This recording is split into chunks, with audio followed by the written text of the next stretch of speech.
Hello student, welcome back. आपका सर्वसर हाजिर है एक नया क्वेश्चन लेकर।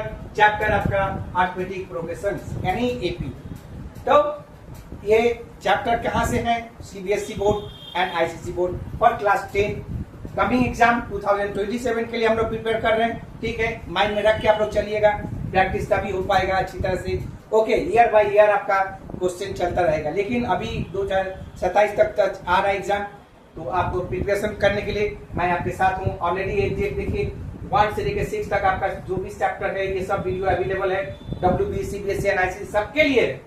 ठीक है, सिर्फ किसी एक के लिए नहीं, तो इसलिए फॉलो करिए, गाइड चैनल में लाइक करिए, सब्सक्राइब करिए, ताकि आपको सम ये सब मिल सके। ओके, तो चलिए आज का सम देखते हैं क्या है। Find the sum of all the integers from 100 to 200 inclusive. यानी आपको सम बताना है किसका? 100 से लेकर 200 के बीच के कितना होगा टोटल। 100 to 100, 200 to 200। ओके, तो इस हिसाब से जब भी लास्ट नंबर देता है और फर्स्ट नंबर देता है तो इसका आसान सा फॉर्मूला होता है। तो क्या होता है, तो देखिए क्या निकालना है। ठीक है, find the sum of all the integers. तो क्या होगा, तो सबसे पहले हम लोग क्या लिखेंगे, ध्यान दीजिए।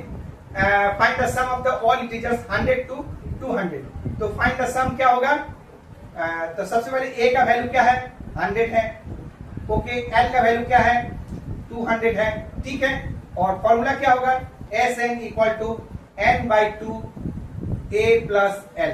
ओके, ये आपको निकालना है। ठीक है ना, ये आपको निकालना है। तो क्या करना है आपको याद रखिए। ओके स्टूडेंट, तो चलिए आगे बढ़ते हैं। आप लोग के पास क्वेश्चन तो आप लोग देख ही लिए हो, तो समझते हैं क्वेश्चन को। क्वेश्चन का समझना क्या है, आपको बोला गया क्या सम निकालना है किसका? ना 100 से लेकर 200 के बीच में, जो कि मैंने आपको पहले ऑलरेडी लिख लिया हूं। क्या है, क्या लिखा हूं?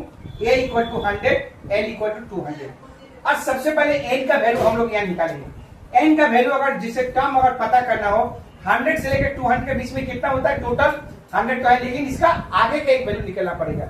मतलब 100 प्लस 1 यानी 101 टर्म। ठीक है, यानी टोटल टर्म्स आपका क्या हो गया?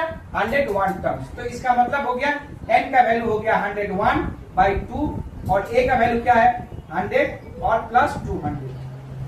ठीक है, ओके क्लियर। तो 101/200 इंटू 100 प्लस 200 तो क्या होगा? 300। ओके, और ये करेगा तो कितना होगा? 150। ठीक है, तो क्या होगा? 150 इंटू 101 तो क्या होगा? 051 000। उसके बाद 051 तो क्या होगा? 05151 तो क्या हो गया आंसर? 15150। तो देखिए ये आपका टोटल आपका सम आंसर हो गया किसका? इसका 100 से लेकर 200 के, 100 to 200, not mid value of the 100 to 200। 100 से 200 मतलब 100 भी इंक्लूड रहेगा और 200 भी रहेगा। तो यानी 100 से लेकर 200 में जितने 100, 101, 102, 103, 104 काउंटिंग करते जाएंगे, ये सब मिलाकर जितना वैल्यू होगा वो होगा 15,150। ओके, तो उम्मीद करते हैं छोटा है, लेकिन थोड़ा सा समझना है, समझ के सबको बनाना है। ठीक है, और टोटल 100 से 200 के जो नंबर होता है वो होता है 101। ओके, क्योंकि एक हमेशा असेंडिंग में रहता है। तो चलिए, अगर आपको ये सम समझ में आ गया, करना क्या, कुछ नहीं, मुझे फॉलो करते रहिए, लाइक करिए, सब्सक्राइब करिए और राधे राधे।